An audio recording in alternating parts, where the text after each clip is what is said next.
نسأل الله القدير أن يوفقنا لما يحبه ويرضاه وللالتزام بديننا وعقيدتنا.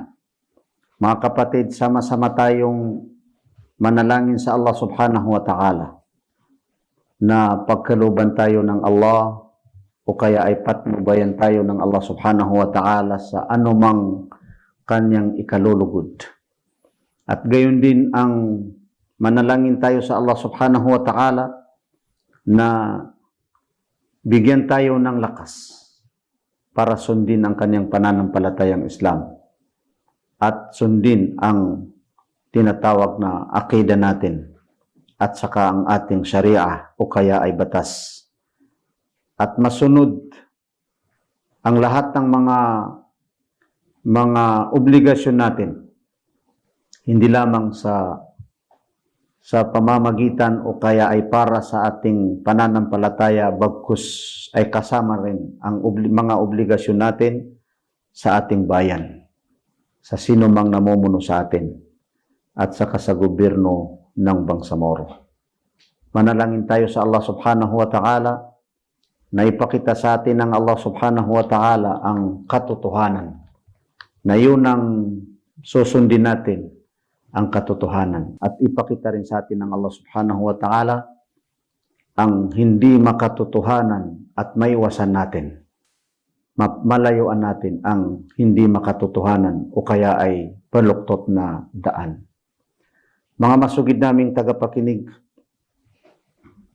isa sa mga nararapat na alalahanin natin ang ating late na Amir o kaya ay chairman ng Imailif na walang iba kundi si Al-Allama Al-Sheikh Salamat Hashim, Allahu yarhamu. Pinakahuling pagbisita namin sa kanya noong December 25, 2000, taon na 2000. Mayroon siyang ibinigay sa atin na sulat. Noong tiningnan natin ang sulat na yun, mga kapatid na mga Bangsamoro, ay kanyang ipinaliwanag doon kung bakit tayo nakikipag-usap sa kaaway o kaya ay sa gobyerno ng Pilipinas. Nilinaw ng ating late na chairman o kaya ay Amir ang mga iilan sa mga dahilan kung bakit tayo nakipag-usap sa gobyerno ng Pilipinas. Kabilang na doon, mga kapatid, babanggitin natin na kahit hindi natin lubhang o lubos na may paliwanag, mga kapatid, unang-una sapagkat sinabi ng Allah subhanahu wa ta'ala, wa in janahu lis-salmi fajnah laha wa tawakkal 'ala Allah, sa suratu Al-Anfal. Sabi ng Allah subhanahu wa ta'ala, kung sila na mga kaaway ay makitungo sa inyo o kaya'y humingi ng pakikipag-usap, fajnah laha, kayo ay makipag-usap sa kanila. Inatasan ng Allah subhanahu wa ta'ala si Propeta Muhammad sallallahu alaihi wasallam na makipag-usap para sa kapayapaan sa kanyang mga katunggali o kaya sa mga taong umaaway sa kanya, umaapi sa kanya. Isa yan sa dahilan, mga kapatid, na nabanggit ng ating late na Amir o kaya ay chairman.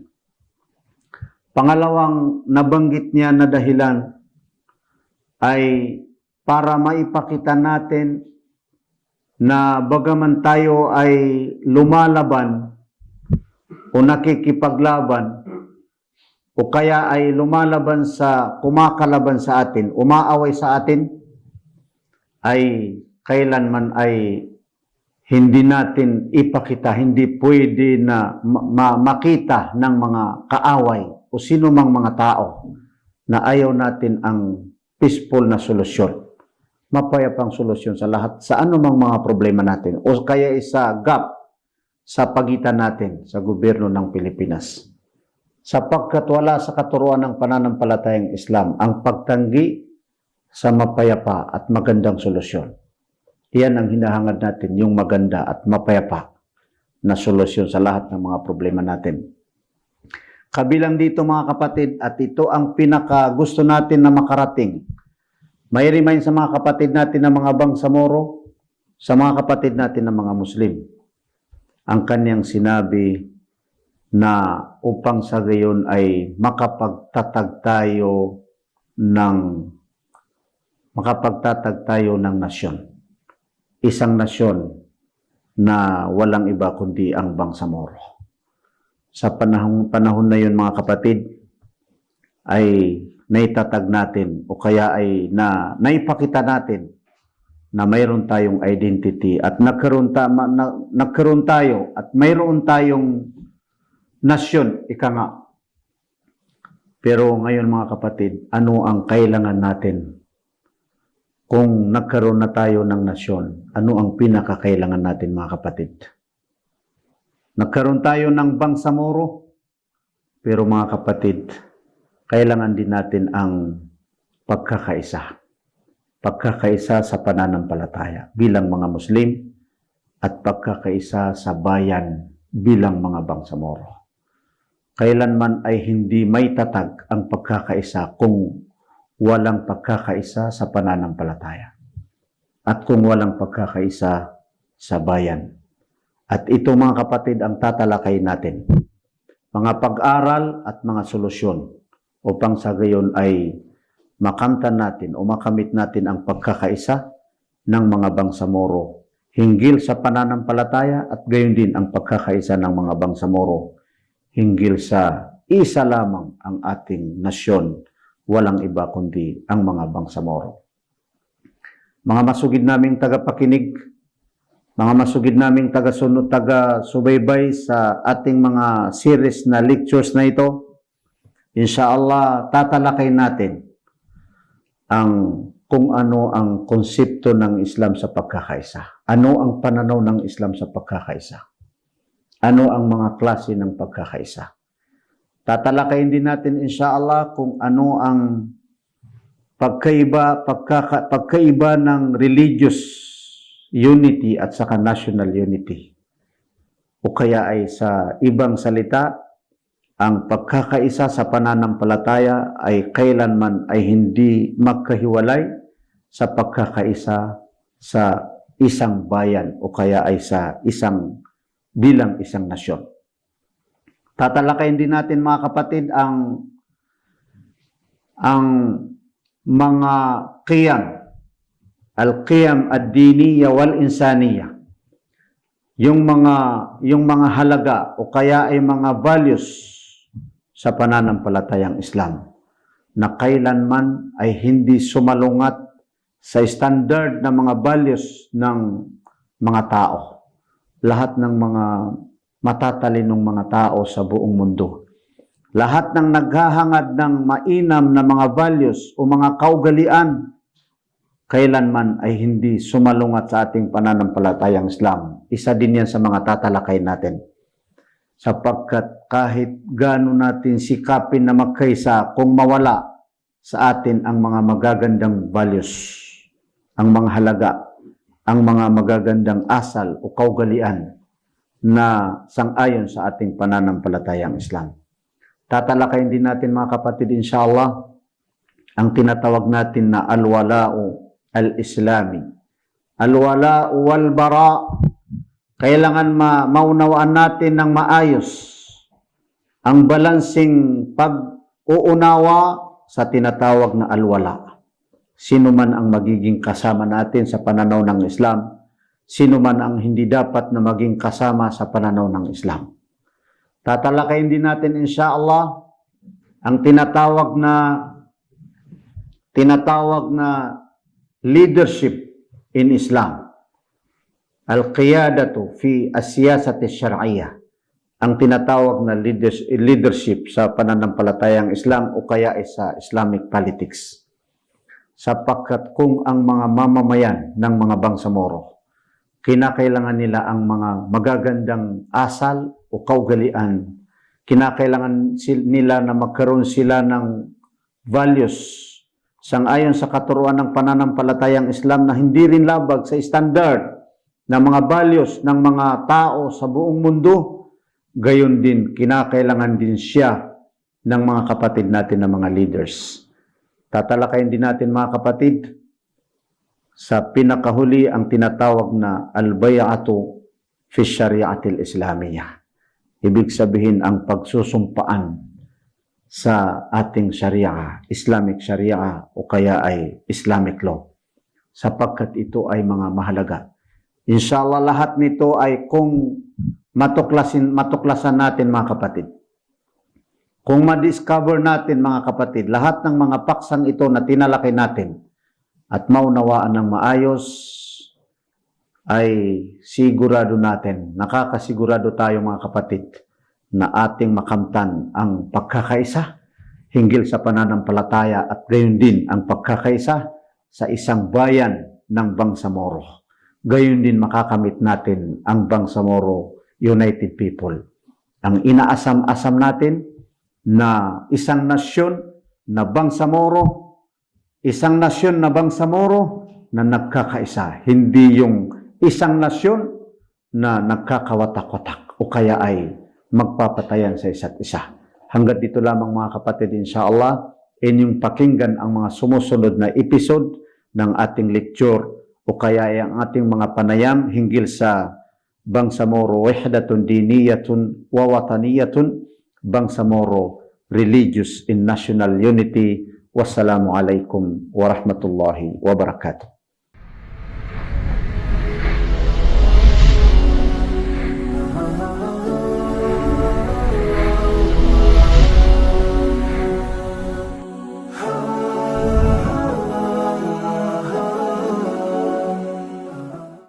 Assalamualaikum warahmatullahi wabarakatuh. Ang bawat isa sa atin ay naghahangad ng magkaroon ng benepisyo dito pa lang sa mundong ibabaw, lalong-lalo na sa araw ng paghuhukom. Sa tindi ng panahon at sitwasyon sa araw ng paghuhukom, ang bawat isa talaga ay maghahangad na mayroon siyang benepisyo na makuha. At sinabi ni Propeta Muhammad sallallahu alaihi wasallam, Yaqulu Allahu jalla jalaluhu yawmal qiyamah, أين المتحابون في جلالي اليوم أظلهم في ظلي يوم لا ظل إلا ظلي. Sa pinakamalapit nitong kahulugan, hahanapin ni Allah subhanahu wa ta'ala, sasabihin niya sa araw ng paghuhukom, asaan ang mga taong nagmahalan sa aking kadakilaan? Sa araw na ito ay papasilungin ko sila sa aking silong at walang ibang silong maliban sa aking silong. At yan ang benepisyo, isa sa benepisyo na makakamit ng taong nananampalataya sa kadakilaan ni Allah subhanahu wa ta'ala. At ang kondisyon kung paano makuha itong benepisyo na ito sa situation na napakahirap sa panahon ng araw ng paghuhukom. Ano itong benepisyo na ito? Paano ito makuha? Pagmamahalan sa kadakilaan ni Allah subhanahu wa ta'ala. Minamahal mo ang iyong kapatid sa pananampalatayang Islam for the sake of Allah subhanahu wa ta'ala, para sa kadakilaan ni Allah subhanahu wa ta'ala. Hindi mo siya minamahal upang makakuha ka ng benepisyo. Hindi mo siya minamahal upang makuha mo o mabalik sa iyo ang interes ng iyong pagmamahal. Hindi mo siya minamahal upang sa ganon ay masuklian niya yung pagmamahal na iyon na pinapapil mo, pinaparamdam mo para sa kanya. Yan ang pagmamahal na totoo sa kadakilaan ni Allah subhanahu wa ta'ala.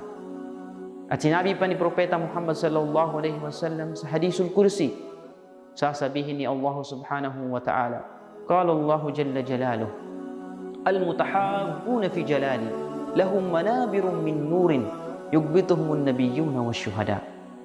Ang mga taong nagmahalan sa kadakilaan ko, sabi ni Allah subhanahu wa ta'ala, ay mayroon silang mga mimbar. Meron silang mimbar. Alam natin yung mimbar, yung na doon nakatayo yung taong nagkhutbah, yung khatib sa araw ng Jum'ah. Mayroong mga mimbar. Ang mga taong nagmahalan sa kadakilaan ni Allah subhanahu wa ta'ala, nagawa sa liwanag. Hindi ito gawa sa kahoy, hindi ito gawa sa metal, hindi ito gawa sa ginto, bagkus gawa ito sa liwanag na mismo si Allah subhanahu wa ta'ala ang magbibigay. Yugbituhumun nabiyuna wa syuhada. At ito ay kinaiingitan ng mga propeta at mga syuhada, ang mga taong mga syahid na matay sa landas ni Allah subhanahu wa ta'ala.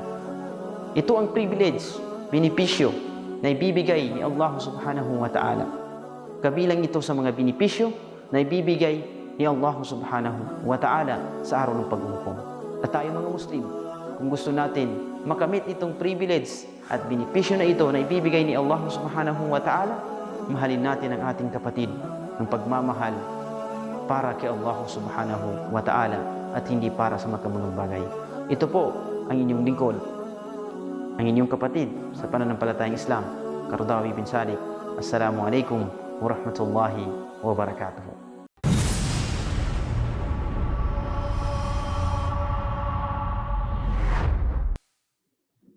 Mga masugid naming tagapakinig at tagapanood sa ating series na mga lectures na ito na pinamagatang Bangsamoro Wahdatun Diniyatun wa Wataniyah. Bangsamoro Religious and National Unity. Una sa lahat ay ang aming pagbati sa inyo sa pamamagitan ng sumainyo ang kapayapaan, awa at mga biyaya ng Allah subhanahu wa ta'ala. Bigkasin natin unang-una mga kapatid ang pamagat o kaya ay isang hadis ni Propeta Muhammad sallallahu alaihi wasallam na ito ang pinakapambungad ng ating mga lectures na ito. At ito rin ang pambungad ng ating ginawa na aklat hinggil sa paksang ito na tinatawag na Bangsamoro Religious in National Unity.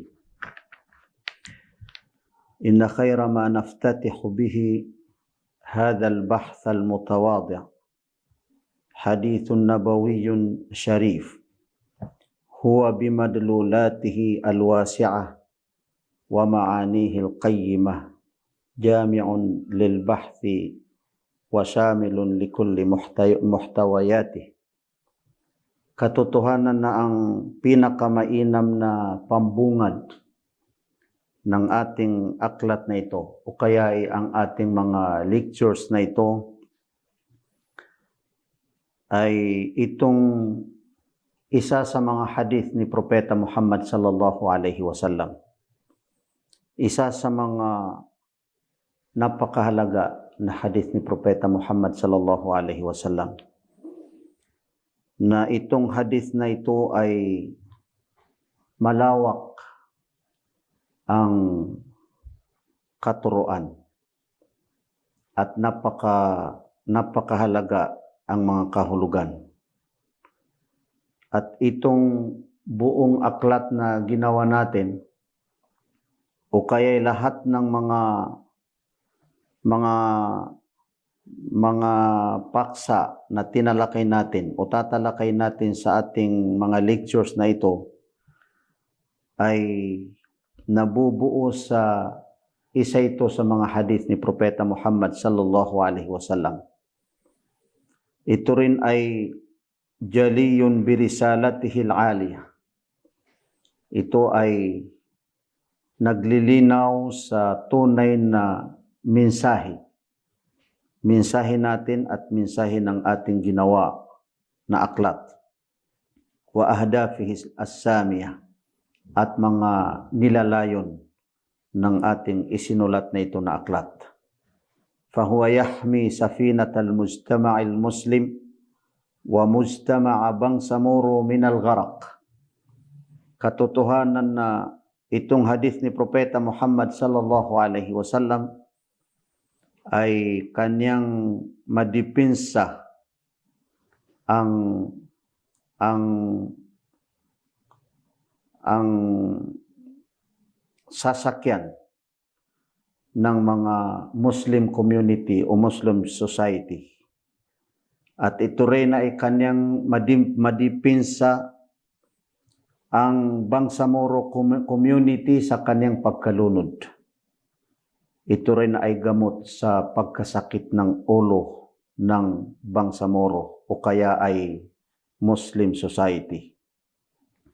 Ito rin ang magdidipinsa sa identity ng Bangsamoro at saka mga Muslim upang sa gayon ay hindi mawala. Hindi mawala sa kanila ang kanilang identity, hindi maagaw sa kanila ang kanilang karangalan. Wa huwa yubqi sumuwahu wa rif'atah. Kanyang panatiliin ang karangalan o kaya ay kataas-taasan ng Muslim community o kaya ay community ng mga Bangsamoro at ang kanyang sariling pamamalakad sa kanyang pagsunod sa pananampalataya at pagtatatag ng sariling gobyerno. Fayantasira ala a'daihi, upang sa gayon ay ma-conquered o kaya ay kakayanin niyang labanan ang kanyang mga kaaway o umaaway sa kanila. At kakayanin niya na maliberit ang kanyang kalupaan at may balik sa kanila ang kanilang mga karapatan at saka mga ancestral domain. At higit sa lahat mga kapatid, sa pamamagitan ng hadith na ito ay makamtan natin ang mga paraiso ng Allah subhanahu wa ta'ala at kaligtasan mula sa impyerno ng Allah subhanahu wa ta'ala, insyaallah. Ito mga kapatid ay hadith na naitala ni Muslim, isa sa mga bantog na pantas na sumulat sa mga hadith ni Propeta Muhammad sallallahu alaihi wasallam. An Abi Sa'id al-Khudri radhiyallahu anhu an Rasulillah sallallahu alaihi wasallam, na nagmula o kaya ay isinalaysay ng isa sa mga kasamahan ni Propeta Muhammad sallallahu alaihi wasallam na si Abu Sa'id al-Khudri, kalugdan siya ng Allah subhanahu wa ta'ala, na mula sa kay Propeta Muhammad sallallahu alaihi wasallam annahu qala, man ra'a minkum munkaran falyughayyirhu biyadihi, fa in lam yastati' fa bilisanihi, fa in lam yastati' fa biqalbihi, wa dhalika adhaful iman, sahihu Muslim. Ayon sa pagpapaliwanag ng kahulugan ng hadith na ito ni Propeta Muhammad sallallahu alaihi wasallam, sabi ni Propeta Muhammad sallallahu alaihi wasallam, sino man sa inyo ang kanyang makita ang hindi maganda o kaya ay kamalian o kaya ay pagsusuway sa Allah subhanahu wa ta'ala, nararapat na kanyang baguhin sa pamamagitan ng kanyang kamay. At kung hindi niya kakayanin, fa illam yastati', kung hindi niya kakayanin sa pamamagitan ng kanyang kamay o kaya ay sa pamamagitan ng kanyang lakas, ay kanyang baguhin sa pamamagitan ng kanyang dila o salita. Fa illam yastati' fa biqalbihi, at kung hindi niya kakayanin ay sa pamamagitan lamang ng kanyang puso. Wadhalika adhaful iman, sabi ni Propeta Muhammad sallallahu alaihi wasallam, at yaon ang pinakamahina na pananampalataya, sabi ni Propeta Muhammad sallallahu alaihi wasallam. Mga kapatid, makikita natin dito maunawaan natin dito kung paano tayo makitungo sa kahit anumang mga challenges o kaya ay mga problema na kinakaharap ng Muslim society o kaya ay ang Bangsamoro community. Inshallah, ipagpatuloy natin ang ating message o kaya ay topic, inshallah. Ang konsepto ng Islam o kaya ay ang pananaw ng Islam hinggil sa pagkakaisa o kaya ay tinatawag na unity.